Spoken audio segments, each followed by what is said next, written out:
আপনাকে আমাকে বলতে হবে এটা ইসলাম সত্য কথা। আমি আপনি এটা কি সবাই মেনে নিয়েছি। এই আজকে কি সবাই কি মেনে নিয়েছি।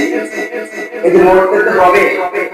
আমার আল্লাহ তাআলা পবিত্র কোরআন ঘোষণা করে দিয়েছেন কুল্লু নাফসিন যায়কাতুল মাউত।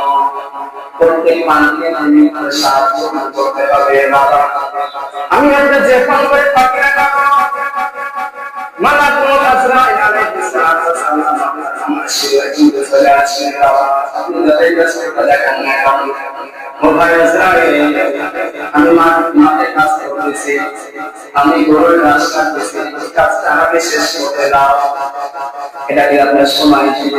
না না না আজরাইল আলাইহিস সালাম আল্লাহ তাআলা বলেন ওয়া আমার বান্দা জেনে রেখে দাও নির্দিষ্ট টাইমে আজরাইল আলাইহিস সালাম আপনার আমার জান অবশ্যই মেরে বাবা আপনাকে এক সেকেন্ড সময় দেওয়া হবে না, আপনাকে এক সেকেন্ড সময় দেওয়া হবে না। কিন্তু আল্লাহ তাআলা আপনাকে আমাকে সময় দিয়েছেন। আমি আপনার কাছে বাবা এখানে আমার কাছে কিন্তু আপনাকে আমাকে যে মরতে হবে, আমাকে মসজিদ নিয়ে যেতে হবে, আসলে মরতে হবে। এই সত্যের প্রস্তুতি আছে বাবা। আল্লাহ নবী বলেন হাত ধরে আমার আখিরাত দুনিয়ার আখিরাতের বাঁচা, দুনিয়াটা হলো আখিরাতের বাঁচা। আপনাকে আমাকে যেহেতু মরতে হবে আমি আপনি কি প্রস্তুতি গ্রহণ করতেছি? আমি আপনি কি প্রস্তুতি গ্রহণ করতেছি না?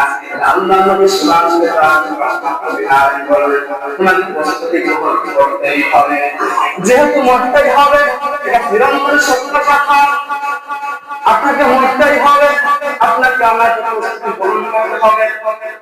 আমি আপনি করতেছি বাবা, আমি আপনি দুনিয়ার কাজে লিপ্ত রয়েছি।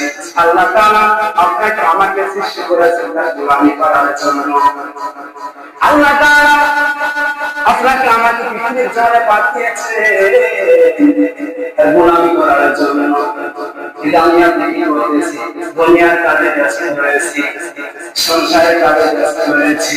যে আল্লাহ তাআলা আপনাকে আমাকে সৃষ্টি করেছেন গোলামি করা ভুলে গিয়েছি।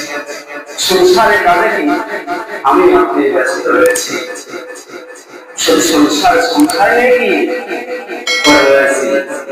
আমি আপনাকে গুনাহ কাজে লিপ্ত রয়েছি। আপনাকে আমাকে যেতেই হবে, চিরন্তন সত্য আপনাকে আমাকে করতেই হবে। আপনাকে আমাকে প্রস্তুতি নিয়ে কবরে যেতে হবে। আল্লাহ তাআলা যেন আমাকে কবুল করেন।